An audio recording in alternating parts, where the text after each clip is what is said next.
Well, good evening and welcome to St. Mary's. If we haven't met before, my name's Matt and I'm one of the leaders at this church. Very, very glad to have you with us, particularly if you're here for the first time or visiting or just here because there's football after the service.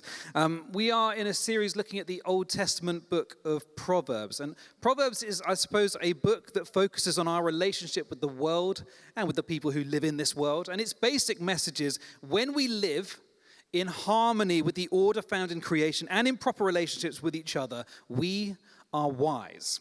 So King Solomon, he's credited with compiling the Proverbs. He may have written some, he may have written none of them. Nevertheless, what we have in our Bibles would have probably been fairly well-known, common sense, observable realities in his day.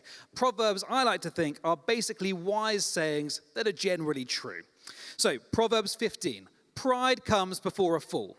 In other words, if you're arrogant and you look down your nose at other people, your fall from grace will be far worse. Proverbs 18, the tongue has the power of life and death, and those who love it will eat its fruit. In other words, our speech is powerful. The words that we speak over ourselves and over other people has impact. Therefore, build up, don't tear down, and you will reap the benefits. Proverbs 12, the way of a fool is right in his own eyes, but the wise man accepts advice. In other words, idiots don't seek feedback. Wise people listen for a second opinion. You get the idea. It goes like this. So, while the common person in Solomon's day may have known many of these things, it was the kings of the ancient Near East who prized wisdom above all else. Their sages would speak to the sages of other kingdoms and swap ideas and proverbs between them. There is a whole section in our Bible, in the Proverbs, that really mirrors ancient Egyptian wisdom literature. So Proverbs 25 says, "For wealth certainly makes itself wings like an eagle that flies toward the heavens." It's very similar to the wisdom of Amenemope, who that says, "Dishonest riches make themselves wings like geese and fly to heaven." Now, I have no idea whether Amenemope copied Solomon or Solomon copied Amenemope, or whether they both came across the same earlier source material. It doesn't really matter. Who cares? As Andy says, all wisdom ultimately comes from God. The point is that the Proverbs were important in the ancient Near Eastern life. And if Solomon compiled these Proverbs, it's likely that people would have known them, that his dad David may have known them as well. They would have seen them as tools for how to live a fruitful and happy life as they followed the way of the wise. And today what I want to do is I want to speak about friendship. And there are a couple of Proverbs that speak of friendship. Proverbs 17, a friend loves at all times, and a brother is born for a time of adversity. In other words, it's not really friendship if it isn't consistent in every situation.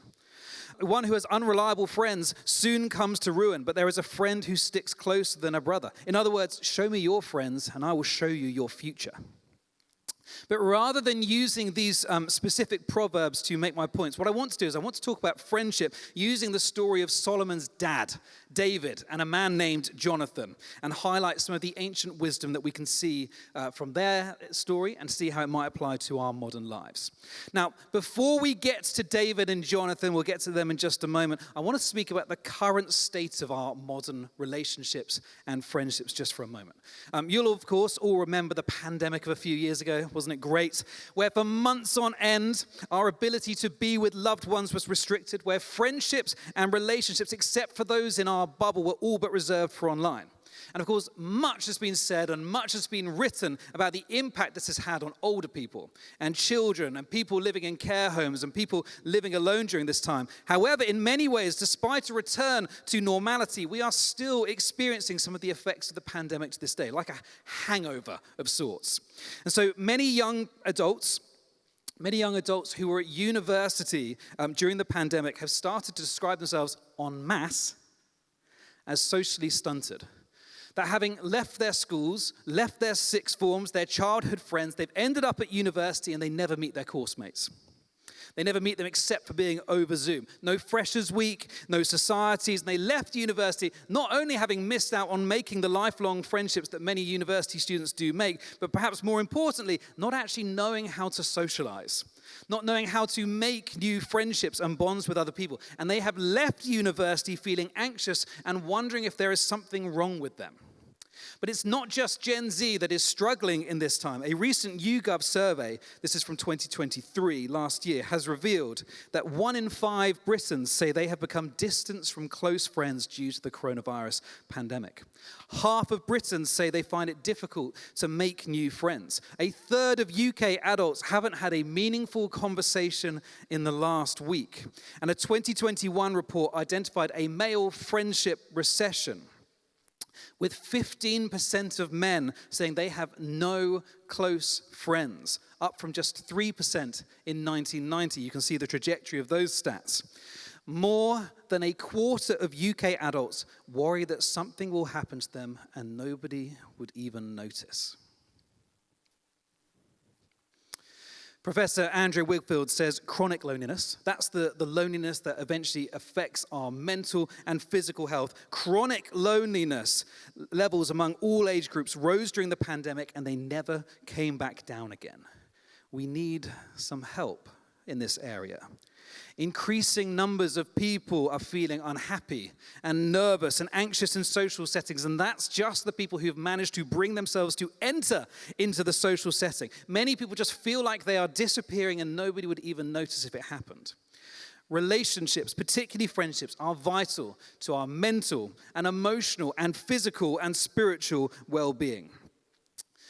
Biblically speaking, we could say that we are created for connection, that we are made in the image of a God who is Father, Son, and Holy Spirit, who is relationship from start to finish. This is why we can theologically say with confidence that God is love. Because before creation, before there was any object of God's love, God loved within his person, the Godhead, eternally loving, serving, and preferring one another.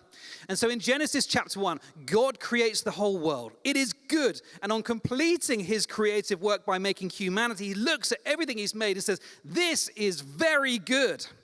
And the first thing in his creation that is said to be not good comes in the next chapter, in chapter 2 of Genesis. And it's not sin entering the world that's the first thing that's not good. It's not the serpent's deception. It's not the shame and the nakedness that Adam and Eve feel. Before any of that brokenness enters the good world that God has created, there is one thing that is not good. And that is that man is alone, that humanity is alone. This is not how it was meant to be. And I suppose based on this, we could suggest that loneliness is perhaps the deepest and oldest ache of the human condition. And perhaps you yourself have felt that very ache. Even being out of the pandemic, back at work, back at church, under the surface, just a dull ache of loneliness. And of course, the reason for this is that being lonely doesn't necessarily mean that you don't have people around. You can be lonely in a crowd. You can be lonely at university. You can be lonely at work, in an office, and perhaps most sadly of all, you can be lonely in a church. Because loneliness isn't really about having people around. Loneliness is really the feeling that nobody knows me. And so something has really gone wrong with our friendships, and it is seriously detrimental to us as individuals and as a society. Now, as I said, one of the great friendships that we read about in the biblical narrative is the one between David and Jonathan. So David, you'll be familiar with. He was the youngest son of a farmer called Jesse from a town called Bethlehem. And from a young age, he began working as a shepherd in his father's fields, looking after his sheep. And despite humble beginnings, David is something of a rising star in the nation. The prophet Samuel has anointed him and promised him kingship. David has defeated Goliath, and people are beginning to recognize that he has military power and skills and wisdom in that area. And because David is such an important character in the biblical narrative, we kind of see him as the lead actor and just assume that Jonathan must, of course, be the sidekick, sort of Dr. Watson to David's Sherlock. He's Robin, he's not Batman. He's Samwise, he's not Frodo. He's Anna, not Elsa. It's a Frozen reference. I watch it for my kids, get over it. David is definitely a rising star on the scene, but Jonathan was the firstborn son of King Saul, raised in a palace to become the next in line to the throne. He may not have been anointed to be king, but he currently holds more political power than David. In his own right, he's a great warrior, and he's someone who followed closely with God. Their friendship is not simply that of a lead and a sidekick, but really it's more like two alpha males committing to one another, looking to support one another and cheer one another on.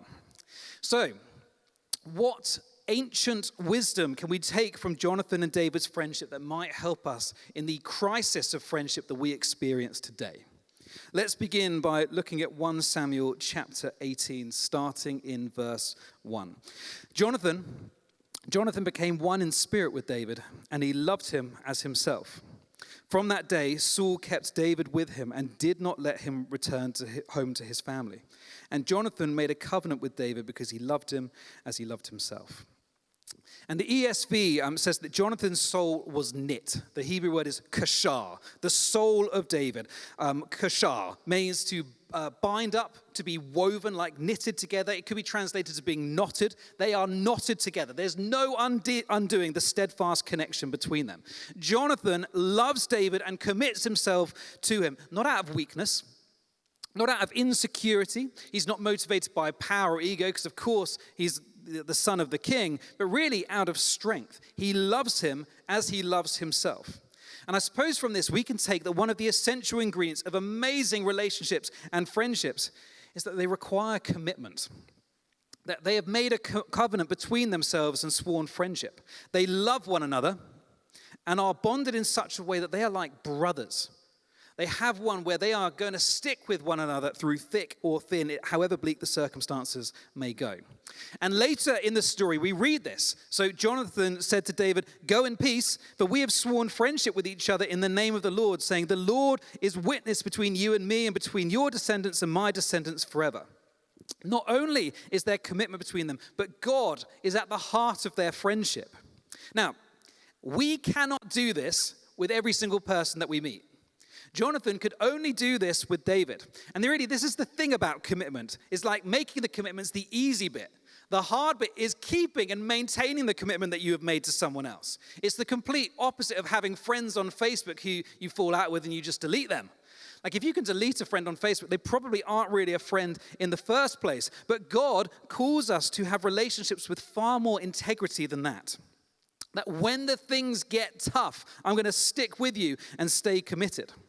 And so Jonathan makes this commitment just after David has killed Goliath. It's kind of a high point in David's story. And so perhaps it's an easy time to commit. And perhaps if we were being cynical or really just ignoring the rest of the text, we might say he's just connecting with a rising star. But when David becomes a fugitive and he's on the run from Jonathan's dad, Saul, Jonathan doesn't join his father. Instead, he renews the covenant. And he says to David once again, "Look, mate, I am not going anywhere. We have sworn friendship with each other in the name of God." And God invites us to have relationships like this. And you might not have many, but my question is, do you have any?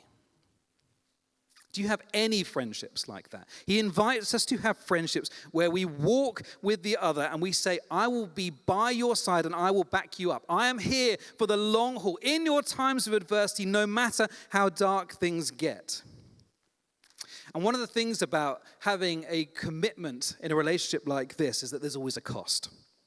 And it did.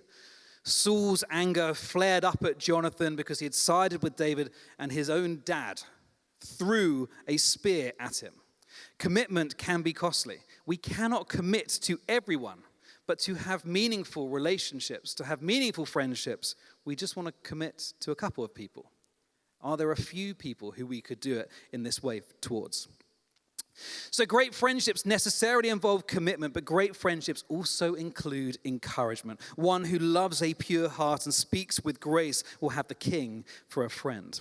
So back in 1 Samuel, this time in 23, Jonathan, Saul's son, rose and went to David at Horesh and strengthened his hand in God. Jonathan strengthened his hand in God.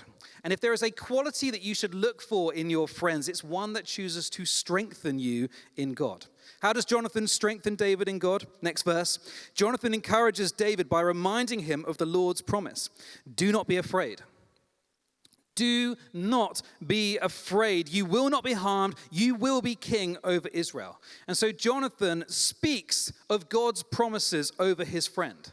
And so when you are in a difficult place And the voice in your head is telling you how terrible, how stupid this situation is, how terrible, how stupid you are for getting yourself into this situation. You do not need friends offering anxious words, anxious energy. You don't need them to offer you empty words of comfort to make you feel better because they're uncomfortable with the fact that you're sad or in pain. You need the affirming voice of God and his perspective. Just like Charlotte's word about having that friend who said, I think you're in the right place in this moment. We need friends like that. God's word gives strength and comfort and wisdom and guidance in times of need. God's word brings hope. And this is actually the foundation of Jonathan and David's friendship. They both put God right at the center of their lives. It's, I think, this that brings together a crown prince and a harp-playing shepherd boy together. Jonathan and David, they both trusted God.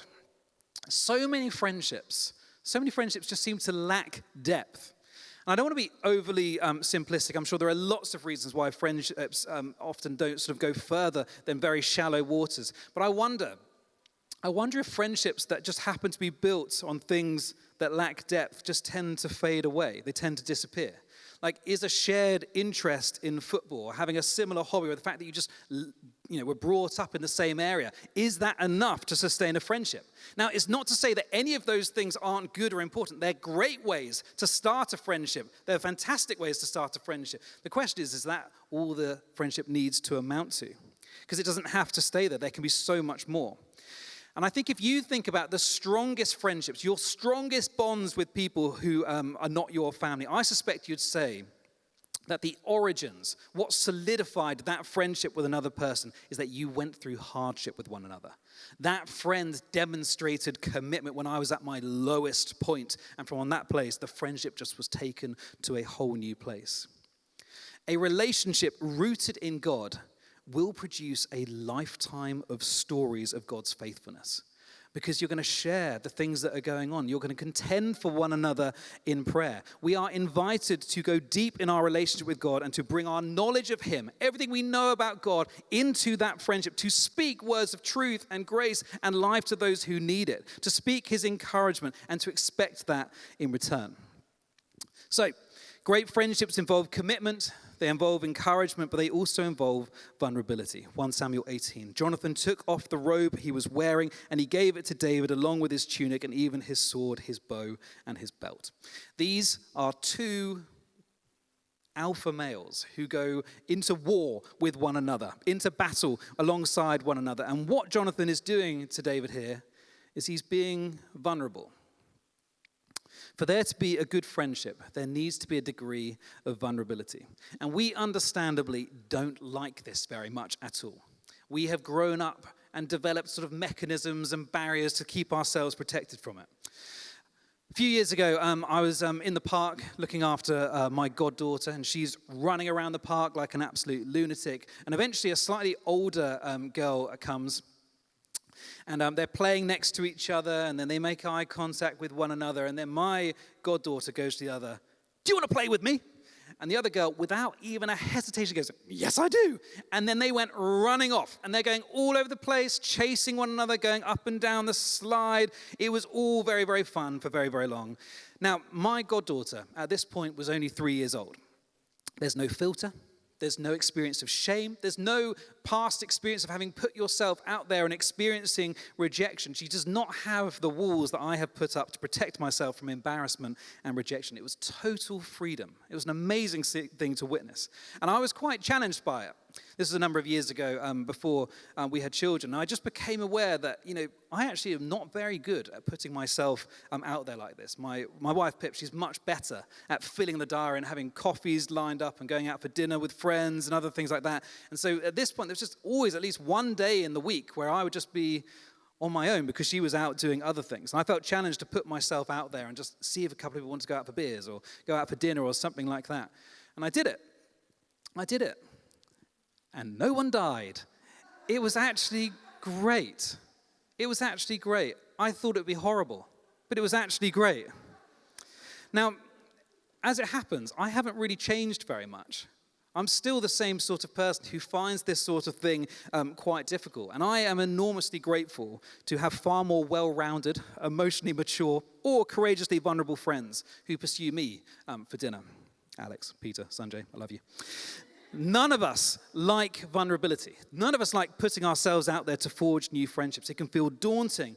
But frankly, as was my experience, just what's the worst that could happen? What is the worst that could happen? And in our relationships too, there's a freedom that comes when we are vulnerable with one another. I was reading recently that when Brad Pitt divorced from Angelina Jolie, it's a very current reference for you all. When Brad Pitt divorced from Angelina Jolie, he spent 18 months in Alcoholics Anonymous, as that was cited as one of the reasons for their separation. And his recovery group was composed entirely of men, and he described in the article I was reading that their vulnerability with one another was incredibly moving. He said, "You had all these men sitting around being open and honest in a way that I had never heard before. It was this safe space where there was little judgment and therefore little judgment of yourself." And he himself, he shared in this group, and nobody in this particular cohort sold his stories to the tabloids or anything like that. The men trusted one another, and in that trust, he found catharsis. He said, it was actually really freeing just to expose the ugly sides of yourself. There is great value in that. Now, that's not a friendship. It's not a friendship context. In fact, it's a very particular context where confidentiality is very, very important. But let's think for a moment. You know, as I started this talk, the sort of the nature of the society we're in right now, where there is a friendship deficit. Where can we actually have this context where we can be that free? And I would like to suggest that actually a friendship is an amazing context to do that. To have this unrestricted place, a grace-filled, judgment-free place, a connection with someone else where you can share these things with. It's probably far easier to do it in a context where nobody knows you can just leave and it's business done. But this unrestricted, grace-filled, judgment-free friendship is, of course, rooted in our relationship with God. It is God who helps us to do this. And I was reminded this morning that there is no condemnation for those of us who are in Christ. That we are reconciled to him. We are loved. We are free. We can approach God just as we are, knowing that he has already made the first move towards us. And it's from this position where we receive God's love and his mercy and his grace that we can then go forth and create friendships and connections and be people who receive other people and are able to express themselves vulnerably and to be loved in return. So, how do we have these kinds of friendships? Friendships that are committed, encouraging, and vulnerable? Well, in the story of our lives, where we play the main character, ergo David, we all want a Jonathan to come around us and to be committed to us. But I'd like to suggest that the secret to great friendships is not to be a David, but to be a Jonathan to someone else. That if you want that depth of friendship, you've got to take the armor off. We need to make the decision to serve and prefer and love others first. And it can't be everyone. It can't be everyone, but it could be a few. It could be a couple of people. And for the friendship to flourish, we need to commit to them in good times and in bad, as costly as that can be, to encourage them by reminding them of what God has done in our lives and to share our experience of God working in our lives. And we need to vulnerably pursue them to prove ourselves trustworthy when they are open with us so they would have the courage to be vulnerable and experience the freedom that we also desire.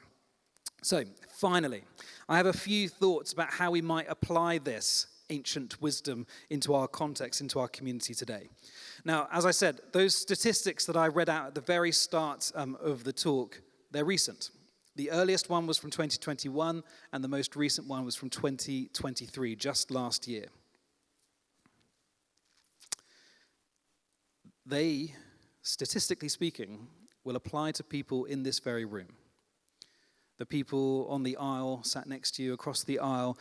Even if you didn't relate to it yourself, some of those things will relate to people in this room around us. We can all experience loneliness in a crowd, in a church, because it's not about having people around. It's about, do I feel known? I feel like nobody knows me. And so what I'd like to suggest is that together, we can all do a little to ensure that everybody feels known in this community.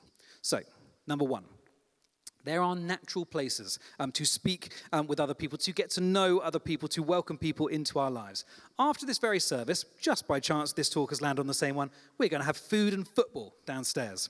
It is a great way to catch up with your friends. So if you're here and you're sat next to somebody you know and you're going to go down together, you can look across the room. Is there somebody sat on their own, somebody who you're not sure whether they're here with anybody else? And you can say, come and join me. Come and get some food. Join us in the queue. And you can speak to them. You don't need to say too much. You can ask them a few questions. It's a great context to do that. And even if you absolutely hate football and you're not planning on staying for the football, you can come down for food. Join us for food. Get to know a few people along the way. Secondly, the same is true for the cafe before church. The coffee team, yes, I think a little whoop for the coffee team. Thank you, Jazz. Thank you, Becca, for tonight. The coffee team exists to extend hospitality and to facilitate a context where people can get to know one another. We didn't have the coffee machine before the pandemic, and yet a group of people in the church just thought, we need to have this context. And so they funded the thing themselves. They trained one another to use how the coffee team, and now we have a fairly sustainable coffee team that works together. It's fantastic. Look, I know how it is. Sometimes it's Sunday and you're rushing here from work, you're rushing from having seen other friends, and you arrive just as the worship starts playing. That's fine. That's the way it is for all of us from time to time. Can I put to you that just maybe one Sunday a month, you're going to say, I'm going to arrive at 5. I'm going to arrive at 5 and I'm going to be there. I'm not on the welcome team. I'm just going to arrive at 5. I'm going to see who's around. I'm going to put myself out there because there might be somebody here who's not known, who needs to be known. I'll leave that with you. Thirdly, can we just invite some people around our houses for dinner? Or for a coffee midweek? Or for a walk in the park? Or a picnic in the park? Because the sun's going to start shining soon. Not everybody loves hosting. Not everybody feels like they've got the space to host people. I know everyone's turning their living rooms into extra bedrooms to keep costs down, so you might not have the space to do it. But why don't we, those of us who can, and all of us can go for a walk in the park, put ourselves out there and get to know somebody in this room who we don't know quite so well. Somebody who you kind of know on the fringe of things. Say, let's go grab a coffee from Gail's and let's go for a little walk around the park together. You can organize it yourselves, but I want to encourage you, we're heading into the summer months. Let's just make an effort to get to know a few more people. If there's people who you think might be on the fringe, put yourself out there. And finally, I cannot stress enough how great it is to be part of a small group in order to get to know a few people. It's a great environment to grow in commitment as you turn up every week or every other week. It's a great place to exercise the gift of encouragement as you build one another up with your prayers and with what you sense God is doing, but also a place of vulnerability. I'd say I'm in a small group. Alex and Hannah Rifka-Perkin are my small group leaders, and they make an amazing context with food before where we gather, and it's absolutely fantastic. And I would say our meetings really center around prayer and reading the Bible and encouraging one another through that. But the WhatsApp group, it's our private little space, and we message, and we say, these are the things I want prayer for. And barely a week goes by without people praying. We let one another into our lives. It's a fantastic way just to get to know people in the church, make some friendships with other people who live near you. And if you want to know more about that, you could speak to Andy Haith, and she'll be around downstairs. What I guess I'd like to end by saying is we simply cannot do everything, can we? We cannot fix the societal needs that I mentioned at the start of this talk ourselves. And whether we feel regularly lonely ourselves or whether we don't, I'd like to say that we can all just do a little, just a little, to ensure that every single person who calls themselves part of this community has a sense that they are known by someone. And I'd like to encourage you to join me in making that something that we do together. Are you with me? Yeah, I think so. Please stand.